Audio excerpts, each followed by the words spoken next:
But Frank Carini with EcoRI has been coming in every Friday to talk about environmental issues facing the state. And if I always make the plug to check out EcoRI, just the best source of environmental news here in Rhode Island of everything that's going on. Thank you. And one of the interesting pieces that you had this week pertained to something that happened just here in Providence not too long ago. I believe like a month or so ago now. This was the big gas leak. Yeah, the March 29th gas rupture, yep. The gas rupture over there. You quantified, or EcoRI quantified. Yeah, Tim Faulkner. Tim Faulkner quantified just how much gas escaped from that leak was enough to heat 190,000 homes. Was that heat and electricity for 190,000 homes. Heat electricity for 190,000 homes. And you had to do a lot of work to get that figure because National Grid supplied the information, but they supplied it by saying the gas that leaked was $58,000 worth of gas. So Tim had to figure out, he went to some experts to triple check this, but he had to figure out what's the cost per cubic meter, multiply that, and had to check with experts that in math and also in that thing. And yeah, so it was 190,000 homes.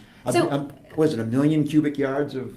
It's kind of mind-blowing because when you have an event that takes place like that, you know what happens that day. You know the public safety concerns that there were. You know the fire all came out. And then the next day there was a little bit of, looking back. But I mean, he was like, I'm going into the trenches here, so to speak, and really finding out what the impact of this was. Did you talk with him much about it, about him trying to get info from National Grid? I mean, in these instances, I'm sure they're less than pleased to have to, again, share what exactly happened. I didn't. Tim is a unique reporter. He's one of the best I've ever worked with, and he's more of a lot of reporters, and that's fine. You have to not hold their hand, but give them guidance, or they want guidance from the editor. Tim is just like, he just goes. If he has a question, he'll ask me, or he'll ask an expert before he goes live with it. But no, he just likes to go out there. So no, I didn't. I know what he's working on sometimes, but I know he's always working hard. But no, I knew he was looking into this, but I didn't give him any guidance. I like to say, yeah, it was all me, but it wasn't. Let Tim go and do his thing. I mean, do you think that was helpful? I mean, again, it puts in context just how much we're talking. I mean, to the average person, you're like, oh, there's a lot of gas. Yeah. Or you hear $58,000, you're like, that sounds like, especially to a utility, it doesn't sound like a lot from their standpoint, right? You're like, oh, that's probably very little skin off of their back. Of course, they don't like to lose any gas, but still. But then when you put it in that context. Yeah, it's mind-boggling. There was also the mind-numbing more of it, but there was also PCBs. There was also other stuff that was involved that DEM had given some information about what was out there. They don't think any got into the water, but there was, as we spoke about last week, they were digging out that trench and it was hazardous material. They couldn't just throw it anywhere. They had to properly excavate it. So yeah, and there was a grade 1 leak, as we talked about last week too, so they had to immediately go on it. But there's, just in Rhode Island alone, there's like 1,000 leaks right now. Yeah, you've written about that on the site. There was one actually up in Barville, as we were talking about the Barville power plant, that I guess someone has brought to the attention of authorities. For months, or if not years. And do we know why it can't be addressed, or why these can't be addressed? There's a lot of them too expensive. I mean, President Trump just made it so there's less regulations to worry about these leaks. He doesn't care about methane escaping, which is mostly natural gas. So if you took all those leaks, say the 1,000 in Rhode Island, and fixed those, maybe we wouldn't need all this extra infrastructure because we'd be saving all those millions of cubic yards of gas they're just leaking off, and it's too expensive to fix, or the company it's cheaper to let it dissipate and get into the atmosphere than it is to fix. It is kind of mind-boggling when they're probably clearly weighing the costs. Yeah, of course they are. Just the cost, the bottom line, not environmental or public health. Going to write it off. So interesting to keep tabs on that. Now, earlier this week, there was actually a small little gas leak at Kennedy Plaza that had shut it down for a little bit, that we had folks out there. That happened very quickly, but we're seeing these more and more. Is it just because we have really old infrastructure? Yeah, that's part of it, and the money isn't spent on infrastructure. Maintenance is a low priority. I mean, look at our bridges, look at our roads. I know it's National Grid's taking care of the infrastructure, but the problem wasn't caused by National Grid, the March 29th. That was from an excavator that didn't do their job correctly. So, I mean, yeah, we don't, half-ass work, if I can say that on Facebook Live without getting censored by Zuckerberg. But it's got bigger fish to fry. Exactly. I'm a nobody. But anyway, yeah, it's maintenance isn't a high priority just for our infrastructure, bridges, tunnels, pipes, water infrastructure. So let's talk infrastructure a little bit. Deepwater Wind this week. Now, going online, is that the correct terminology? Hooking up Block Island. Yep, to me it is, yeah, sure.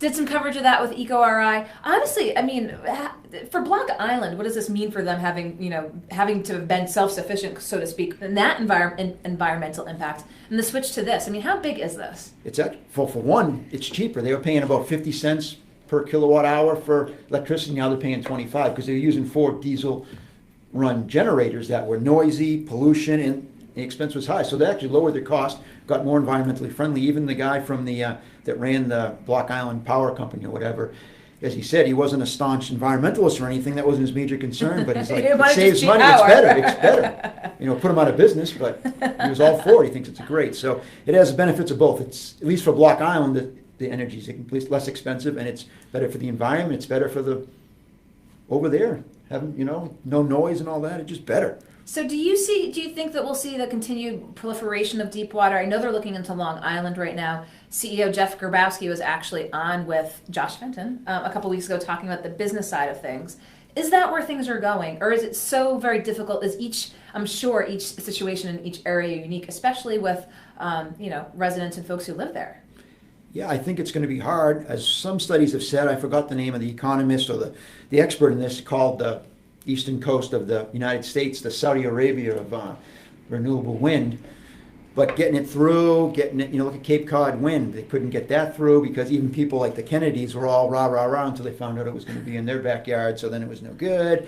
So there's all these hoops to jump through. So it's expensive. Ask Jeff from Deepwater Wind, a lot of time consuming. But I think it's the way to go. But how quickly will that happen? I don't think very quickly. You don't think quickly? It'll have some growing pains to especially in the Northeast where we hate change. Rhode Island, Mass, we can't have change. What? We're set in our ways? Oh, a little bit. Not here in the Go Local Live studio. No, we are not set in our ways.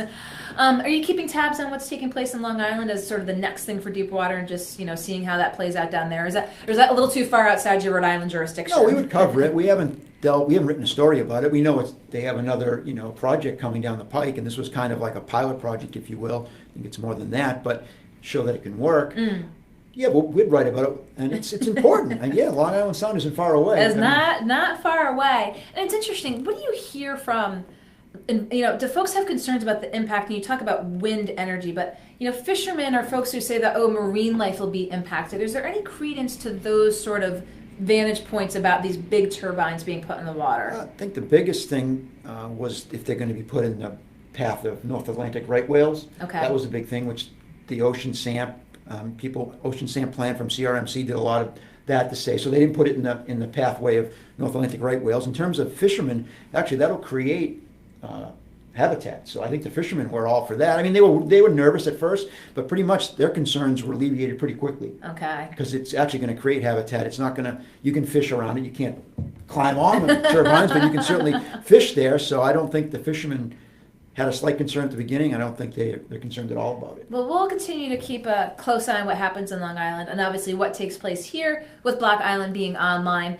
Interesting about the path of the whales. That's interesting. I was trying to think about all of the things that folks consider when they're looking at wind options and offshore. Speaking of animals, some variations thereof, gypsy moths. They're a problem. I've lived in Providence for 10 years. I never saw any. Then we just moved to Portsmouth. We haven't seen any, but we have plenty of readers that show us, send us pictures on Facebook or email us photos, and they're having problems. So what's the impact of this infestation, if you will? I mean, it's no public health threat, but no. I mean, I guess they're a pain in the butt. The defoliation of trees is a problem. With the forest canopy cover, and there's been studies done that it's affected water quality in streams because you're losing the shade, the forest cover for rivers and streams and ponds. So there's some, and after 3 years of it, a lot of trees die, according to some people. DEM has said the problem isn't that bad. I mean, it's a public nuisance, but it's not going to have a long-term impact. I mean, I remember as a kid growing up in, outside of Boston, we used to have these gypsy moth caterpillars and stuff, and they were kind of ugly and obviously a mess, but I remember them well. But they're more of a nuisance, really. So is it cyclical? So are humans. So yeah, humans are, in fact, a nuisance. Is it cyclical? Is the proliferation of gypsy moths, that in itself is not something that the environment itself caused, or is this just something that's typical in nature that we're just seeing a heightened season? Yeah, I think it's typical in nature, and I also think I'm not smart enough to know, but I'm sure climate change is having an impact on the cycle, but it's always, and I remember as a kid, like there'd be some years that'd be terrible and they'd disappear for a while. Same thing here. This is like the third year in a row that it's been a problem. Maybe the next 5 years after this, we won't see them that much. But climate change and all that's going to have an impact too, I would imagine. Yes. So it seems to be an issue that, as you said, you're hearing from a lot of folks. Of course, if it's happening to you, if you're in the burbs, you're in more rural areas, you're seeing it and it's a part of your life. But as you said, here in Providence, I mean, we'll see what we see. I don't remember seeing maybe one caterpillar in 11 years, and I haven't seen any in Portsmouth since We'll I've been see there. what we'll see. Now, last time we chatted, as I want to wrap up today's segment, before I ask if there's anything else you want to add, but you were still combing through the Bay report there and said you were going to have some more things you want to write about it. Discovered anything new since last time that we talked, or what's going to be maybe a focus area? That's my homework for tomorrow. Homework for I haven't tomorrow. written that story yet, so no, I don't have anything new, but it'll be up by Monday. Excellent. But that's my assignment. So we'll have some fodder for next week again off the Bay report. We had, remind me again, who's the Narragansett Bay Estuary Programs Estuary report. Programs report. And this is a big, huge, comprehensive look at the health of the Bay and the factors that contribute to it. And Frank is going through and pulling it apart and putting it in a layman's terms for us folks here to really have a sense. Simplifying. I like simplifying. I like Cliff Notes. I like Frank Notes. Frank Notes, yes. We get the Frank Notes. And it's good to get Frank in every Friday. Anything else going on in the environmental world that folks should know about besides all this rain? No, I would just say from Russ, I mean, wouldn't Trump always be on his not hot list? Would that happen every week? As Russ said, he is not out to get him when he wakes up every morning, but he just to say saying Jong-un was something he considered not hot. So, do you want to come on the politics show? No, I don't want to get on the politics show. So you can have Tim do the politics show. Tim can do the politics show. Frank can break down all things enviro here in the state with EcoRI. Again, if you haven't checked them out, again, the go-to source for environmental news here in Rhode Island.